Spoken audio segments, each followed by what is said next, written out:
Powerful રહેતી, જીભના ટેરવે રહેતી, પાઘડીએ રહેતી. ખબર છે ને? આવું સાંભળ્યું હશે. ભલે રામ આવી ઓકાટા વાળી માતા હોય. રામ દરેકની વાલી એવી કુળની માતાના રામ, ચામુંડાના રામ, મહાકાળીના રામ, આશાપુરાના રામ, હરસિદ્ધિના રામ, શક્તિના રામ, ખોડિયારના રામ, ઉમિયાના રામ, હિંગળાજના રામ, અંબેના રામ, બહુચરના રામ.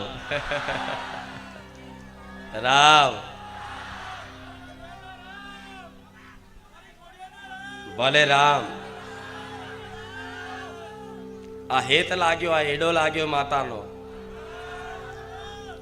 તો આ તમારી માં જ બારે જા ધામ તમને મોકલે છે કે દીકરાઓ જાઓ. મને માતાને પામવી હોય ને, મને માતાને પામવી હોય, મારી અસલી કૃપા શું છે જીવનમાં જોવી હોય તો બારે જા ધામ જાઓ અને ખુખાર મેલડીની ચૂંદડીનો પાલવ પકડી લો.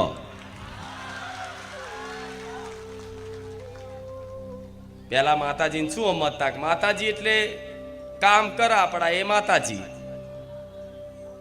શું કામ વાળી તરીકે ભક્તિ હતી બધાની, દીવાબત્તી કરતા હતા, પણ જે પ્રેમ પોતાની માં છે, પોતાના પણ કે આ મારી માં છે, મારી કુળદેવી છે, મારી મેલડી માં છે, એ તો બારેજા ધામ આયા પછી જ મારી મારી થયું હશે. નકર બધાને પેલા બીજાની પારકી માતાઓ જ વાલી લાગતી. ઘરની માને એક શ્રીફળ ના ચડાવવા આજનો માણસ,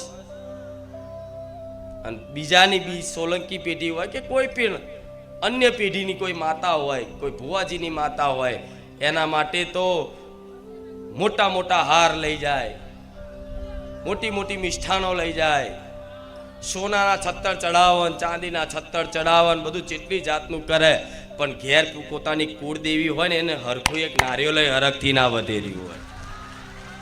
હા શું ખોટું?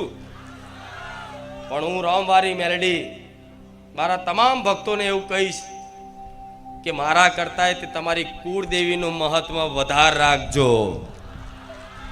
મારી માટે ચુંદડી ના લાવો તો કઈ વાંધો નહીં, હું વગર ચુંદડી એ રાજી છું, વગર શ્રી